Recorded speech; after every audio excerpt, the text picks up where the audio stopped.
এক নারীকে নিয়ে আবাসিক হোটেলে প্রবেশ করেছিলেন সাবেক এক ইউপি সদস্য। এরপর সম্পর্ক করার সময় হঠাৎ স্ট্রোক করেন তিনি। এ সময় পরিস্থিতি বেগতিক দেখে হোটেল রুম থেকে তড়িঘড়ি করে পালিয়ে যান ওই নারী। গত 7 জুন রবিবার বগুড়ায় পরকীয়া প্রেমিকাকে নিয়ে একান্তে নিরিবিলি সময় কাটাতে গিয়ে প্রাণ গেল বিপুল চন্দ্র নামের এক যুবকের, এবং সেই লোকটির সাথে ছিল তার পরকীয়া প্রেমিকা, যিনি ছিল বোরখা পরিহিত। পরবর্তীতে সেই পরকীয়া প্রেমিকাও ছিল পলাতক। এ বিষয়ে বিস্তারিত আমরা জানবো আমাদের সহকর্মী সোহেল মাহমুদ থেকে, এবং আপনাদের সাথে রয়েছে আমি স্নিগ্ধা আখি। জি সোহেল মাহমুদ। ধন্যবাদ আখি আপনাকে, এবং ধন্যবাদ নতুন সময় সকল দর্শককে যারা এই অনুষ্ঠান দেখছেন।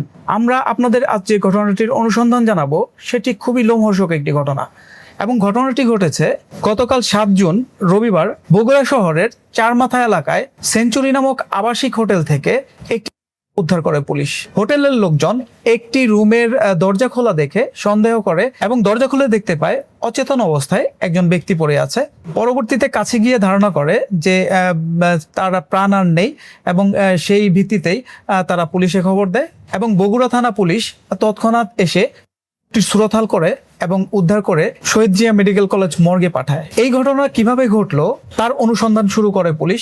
সেই ভিত্তিতে হোটেলের লোকজনকে জিজ্ঞাসা করে এবং হোটেলের যে নথিপত্র আছে সেগুলো চেক করে তারা দেখতে পায় এই রুমটি বুকিং দিয়েছিল মোর্শেদা বেগম নামের এক মহিলা।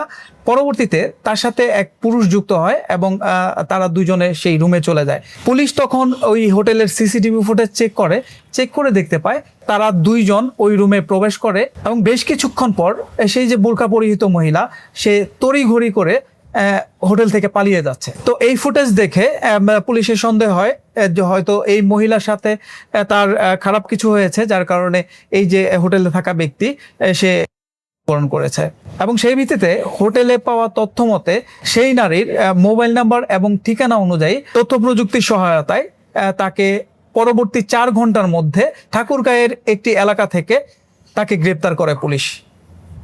পরবর্তীতে যখন তাকে পুলিশের হেফাজতে আনা হয় এবং এই যে অভিযুক্ত নারী মোর্শেদা বেগম, তাকে নিবিড় জিজ্ঞাসাবাদের পর সে তার জবানবন্দিতে বলে এই যে নিহত ব্যক্তি তার নাম বিপুল চন্দ্র, যার বয়স 40 বছর, এবং সে কিন্তু বগুড়া শহরের সদরের এরুলিয়া ইউনিয়নের একজন ইউপি সদস্য, এবং তার সাথে তার দীর্ঘদিন যাবৎ পরকীয়ার একটি সম্পর্ক ছিল। তার মানে এই যে নারী মোর্শেদা বেগম, তার সাথে এই যে বিপুল চন্দ্র, তার সাথে একটি পরকীয়ার সম্পর্ক ছিল, এবং এটি দীর্ঘদিন যাবতই তারা চালিয়ে আসছিল। এবং বিভিন্ন সময় এই বিপুল এবং মোর্শেদা তারা একান্ত সময় কাটানোর জন্য শহরের বিভিন্ন হোটেল এবং একান্ত যে তাদের ঠিকানা সেগুলোতে সময় কাটাতো। আচ্ছা, সেই ভিত্তিতে সেদিন এই যে সেঞ্চুরি হোটেল এখানে তারা এসেছিল, এবং সেই উদ্দেশ্যেই তারা রুম বুকিং দেয়। এবং যখন তারা রুমে যায়, পরবর্তীতে এক পর্যায়ে এই বিপুল একটি ওষুধ সেবন করে, যা পরবর্তীতে পুলিশ সেই যে হোটেলের রুম সেখান থেকে আলামত হিসেবে সংগ্রহ করেছিল। এবং ওষুধ খাওয়ার কিছুক্ষণ পর বিপুলের শরীর থেকে অতিরিক্ত ঘাম দিতে থাকে, এবং এক পর্যায়ে সে অচেতন হয়ে যায়। তার এই অচেতন অবস্থা দেখে মোর্শেদা বেগম কিন্তু খুব ভয় পেয়ে যায়, এবং এক পর্যায়ে সে হিতাহিত জ্ঞান হারিয়ে ফেলে, এমন ভেবে যে তার সাথে হয়তো খারাপ কিছু হবে। তখন সে কি করবে?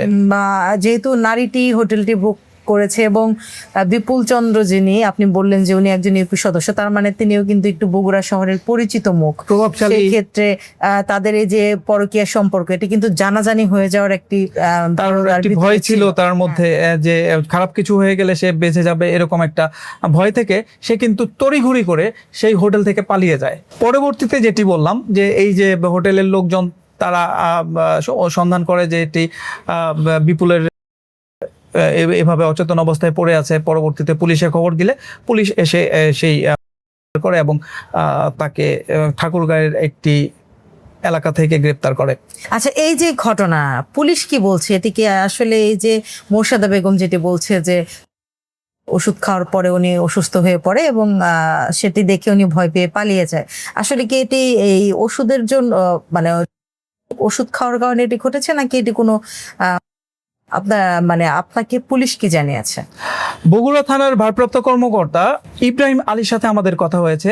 উনি যেটি জানান আমাদেরকে সেটি হচ্ছে যে তারা হোটেল থেকে খবর পেয়ে তদন্ত ওসি সহ তাদের যে টিম, সেই টিম সরেজমিনে ঘটনাস্থলে যায় এবং তারা সেই রুম থেকে বিপুল চন্দ্রকে উদ্ধার করে এবং তারা আলামত হিসেবে সেই রুমে কিন্তু একটি ঔষধ যেটি ব্যবহার করা হয়েছে ইতিমধ্যে এবং একটি পানির বোতল তারা পায় এবং তাদের প্রাথমিকভাবে ধারণা যে এই ওষুধ খাওয়ার ফলে তার হচ্ছে হার্টের কোনো সমস্যা হয়েছে এবং সেই কারণে তার হতে পারে, এটি তাদের প্রাথমিক ধারণা। তবে উনি যেটি বলেছেন সেটি হচ্ছে যে ময়নাতদন্তের রিপোর্ট পেলে তারপর তারা জানতে পারবে যে এর আসল রহস্যটা কি। এই ঘটনা নিয়ে বিপুল চন্দ্রের পরিবারের সাথে আপনার কথা হয়েছে কিনা, তাদের কি মতামত, তারা কি বলছে, এটি কি নাকি কোনো অন্য কিছু, তারা কি এই ব্যাপারে কোনো মামলার প্রস্তুতি নিচ্ছে কিনা? তবে বিপুল চন্দ্রের পরিবারের যে ধারণা সেটি পুরোটা উল্টো। তারা ধারণা করছে এই যে বিপুল চন্দ্র তার যে পরকীয়া প্রেমিকা মোর্শেদা বেগম, তার সাথে দীর্ঘদিন যাবৎ যে তাদের সম্পর্ক এবং তাদের বৈষয়িক কোনো সম্পর্ক অথবা তাদের পারিবারিক কোনো কলহের কারণে তাকে ষড়যন্ত্রমূলকভাবে করা হয়েছে, তাদের পরিবার ধারণা করছে এমনটি। এবং তার পরিবার আরেকজনকে সন্দেহমূলকভাবে অভিযুক্ত করেছে, যেটি তাদের পরবর্তীতে মামলার প্রক্রিয়ায় তারা অন্তর্ভুক্ত করবে। এদিকে পুলিশ কিন্তু আরেকটি জিনিস জানিয়েছে, সেটি হচ্ছে তাদের প্রাথমিক ধারণা মতে তারা কিন্তু একটি মামলার প্রক্রিয়া করছে। জি, ধন্যবাদ সোহেল মাহমুদ। ধন্যবাদ দর্শক এতক্ষণ সময় আমাদের সাথে থাকার জন্য। এই যে পরক্রিয়ার যে ঘটনাটি, যে পরক্রিয়া প্রেমিকাকে নিয়ে একান্তে নিরিবিলি সময় কাটাতে গিয়ে প্রাণ গেল বিপুল চন্দ্রের, এই ঘটনাটি আসলে কি নাকি এটি কোনো দুর্ঘটনা কোনো ওষুধ খাওয়ার ক্ষেত্রে, তো এটি আমরা পরবর্তীতে ময়না তদন্ত শেষে পুলিশের থেকে জানতে পারবো এবং আরো তদন্ত কিন্তু এই ঘটনায় চলমান রয়েছে। পরবর্তীতে এই ঘটনা কি হয় সেটি জেনে অবশ্যই আপনাদেরকে জানাবো। ততক্ষণ পর্যন্ত ভালো থাকুন, সুস্থ থাকুন। আল্লাহ হাফেজ। আল্লাহ হাফেজ।